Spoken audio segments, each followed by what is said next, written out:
Hi friends, രൂപേഷാണ്. ഇന്ന് നമുക്ക് ഒരാൾ ചോദിച്ച ഒരു സംശയമാണ്. ഇപ്പോൾ നമുക്കറിയാം, GSTയിൽ പല വിധത്തിലുള്ള രജിസ്ട്രേഷൻ ഉണ്ട്.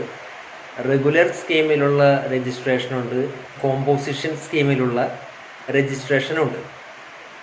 ഇപ്പോൾ റെഗുലർ സ്കീം എന്ന് പറയുമ്പോൾ മന്ത്ലി റിട്ടേൺസ് ഫയൽ ചെയ്യുന്ന സ്കീമുണ്ട്. അതുപോലെ തന്നെ QRMP സ്കീം, ഇത് രണ്ടും റെഗുലറിൽ തന്നെ വരുന്ന രണ്ട് സ്കീമുകളാണ്. അതുപോലെ കോമ്പോസിഷൻ സ്കീമുണ്ട്. ഈ കോമ്പോസിഷൻ സ്കീം എന്ന് പറഞ്ഞു കഴിഞ്ഞാൽ ചെറിയ ബിസിനസ്സുകാർക്ക് അവർക്കൊരു പ്രൊമോഷൻ എന്ന രീതിയിൽ റെഗുലർ സ്കീമിൻ്റെ റേറ്റിൽ നിന്നും വളരെ കുറച്ചുകൊണ്ട് അവർക്ക് ചെറിയൊരു റേറ്റ് ഓഫ് ടാക്സ് ഏർപ്പെടുത്തിക്കൊണ്ടുള്ള ഒരു ഫേവറബിൾ ആയിട്ടുള്ളൊരു സ്കീമാണ് ഈ പറഞ്ഞ കോമ്പോസിഷൻ സ്കീം. അപ്പോൾ വന്ന സംശയം എന്താണെന്ന് വെച്ച് കഴിഞ്ഞാൽ, നമ്മൾ ഒരു റെഗുലർ സ്കീമിലുള്ള ഒരാൾ കോമ്പോസിഷൻ സ്കീമിൽ ചെയ്യുന്ന ഒരാളുടെ കയ്യിൽ നിന്ന് വാങ്ങുന്ന പർച്ചേസിന് ഇൻപുട്ട് ടാക്സ് ക്ലെയിം ചെയ്യാൻ സാധിക്കുമോ എന്നുള്ളതായിരുന്നു സംശയം.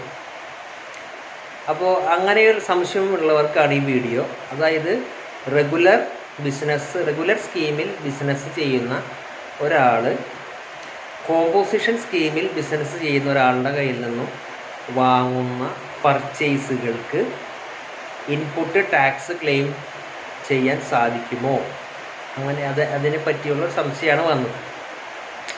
ഇവിടെ നമ്മൾ മനസ്സിലാക്കുക, കോമ്പോസിഷൻ സ്കീമിൽ ബിസിനസ് ചെയ്യുന്നവർക്ക് ഒരു കാരണവശാലും കസ്റ്റമറുടെ കയ്യിൽ നിന്ന് ടാക്സ് വാങ്ങാനുള്ള അധികാരമില്ല, അല്ലെങ്കിൽ വാങ്ങാനുള്ള ബാധ്യതയില്ല, വാങ്ങാൻ പാടുള്ളതല്ല. അപ്പോൾ അതുകൊണ്ട് തന്നെ കോമ്പോസിഷൻ സ്കീമിൽ ബിസിനസ് ചെയ്യുന്ന അവർ ഒരിക്കലും ടാക്സ് ഇൻവോയ്സ് അല്ല അവർ കസ്റ്റമറിന് കൊടുക്കുക, ബിൽ ഓഫ് സപ്ലൈ എന്നുള്ള രീതിയിലാണ് അവർ കസ്റ്റമറുടെ കയ്യിൽ നിന്ന് എമൗണ്ട് വാങ്ങുക. അപ്പോൾ അവിടെ ഓട്ടോമാറ്റിക്കലി GST കസ്റ്റമറുടെ കയ്യിൽ നിന്ന് വാങ്ങുന്ന ഒരു ഏർപ്പാടില്ല.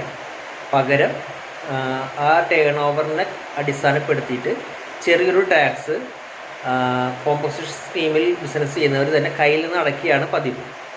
അപ്പോൾ നമ്മൾ മനസ്സിലാക്കുക, GST റെഗുലർ സ്കീമിലെടുത്തവർക്ക് കോമ്പോസിഷൻ സ്കീമിൽ ബിസിനസ് ചെയ്യുന്നവരുടെ കയ്യിൽ നിന്ന് വാങ്ങുന്ന പർച്ചേസ് ഒരിക്കലും ഇൻപുട്ട് ടാക്സ് ക്ലെയിം ലഭിക്കുന്നില്ല, അല്ലെങ്കിൽ അത് സാധ്യമല്ല.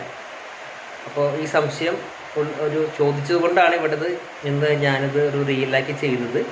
ഇങ്ങനെയുള്ള സംശയങ്ങൾ ക്ലിയർ ചെയ്യാനായിട്ട് സ്റ്റേ ട്യൂൺ വിത്ത് ക്യാപിടാക്സ് ഇന്ത്യ.